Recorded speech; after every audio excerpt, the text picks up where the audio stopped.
আসসালামু আলাইকুম everyone, this is Hanif. Welcome to HK English class. তোমরা সবাই কেমন আছো?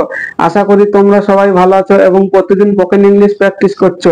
আজকের এই ভিডিওতে আমরা শিখবো আরেকটি গুরুত্বপূর্ণ মডেল অক্সিলারি ভার্ব মে এর বেসিক ব্যবহার। আমি প্রত্যেকটা ব্যবহারের দু তিনটে করে এক্সাম্পল দিয়ে তোমাদেরকে দেখাবো। তোমাদের কাছে আমার একটাই রিকোয়েস্ট, ভিডিওটা কেউ স্কিপ করবে না, শুরু থেকে শেষ পর্যন্ত দেখবে, পরে তোমরা ভিডিওটা পোস্ট করে করে এক্সাম্পল গুলো খাতায় লিখে আরো বেশি বেশি করে এই ধরনের এক্সাম্পল লিখে তোমরা প্র্যাকটিস করতে থাকবে। তাহলে তোমরা যারা স্পোকেন ইংলিশটা শিখতে চাচ্ছ এবং কম্পিটিটিভ এক্সামের জন্য প্রিপারেশন নিচ্ছ, আশা করি তাদের জন্য অনেকটাই হেল্পফুল হবে। তোমাদের কাছে আমার আরেকটাই রিকোয়েস্ট, তোমরা যারা এই চ্যানেলে নতুন এসছো, প্লিজ চ্যানেলটা সাবস্ক্রাইব করে দেবে। তাহলে আমি এর পরবর্তী যখন ভিডিও আপলোড করব সর্বপ্রথম লিংক তোমার কাছে পৌঁছাবে। চলো দেরি না করে শুরু করি আজকের ভিডিও। মে এর যে আমাদের প্রথম ব্যবহার সেটা হচ্ছে পারমিশন, অর্থাৎ অনুমতি নেওয়া অর্থে। এর স্ট্রাকচারটা কিরকম? প্রথমে মে বসবে, তারপরে সাবজেক্ট বসবে, তারপরে ভার্বের বেস ফর্ম, তারপরে object and question mark. Example দেখো, আমি কি এখানে বসতে পারি? May I sit here.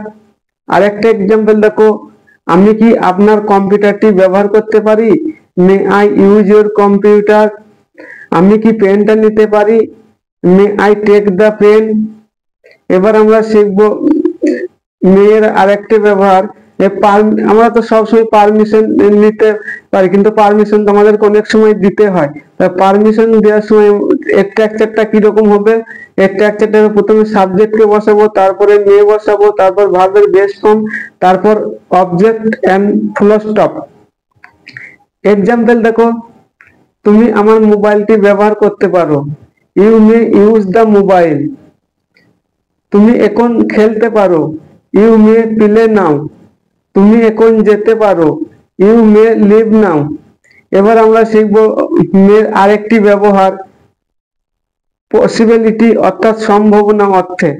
Structure হচ্ছে সাবজেক্ট প্লাস মে প্লাস ভার্বের বেস ফর্ম প্লাস অবজেক্ট।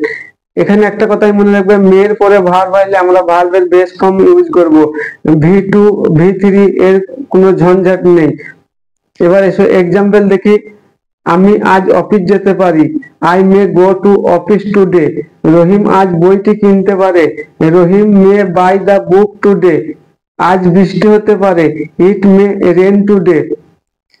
এইখানে যে 1 2 3 আমরা মে তিনটি ব্যবহার দেখলাম।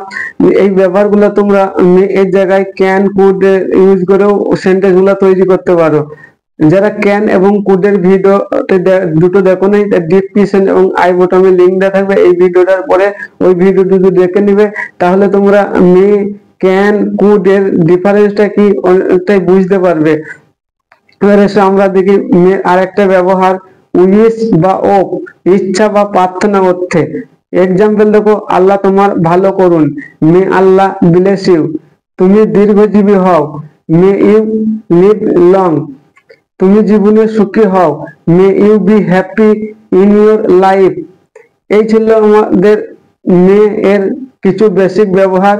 আরো মেয়ের অনেকই ব্যবহার আছে, যেগুলো আমরা পরবর্তী ভিডিওতে আলোচনা করব। এই ভিডিওটা অনেকটাই বড় হয়ে যাচ্ছে।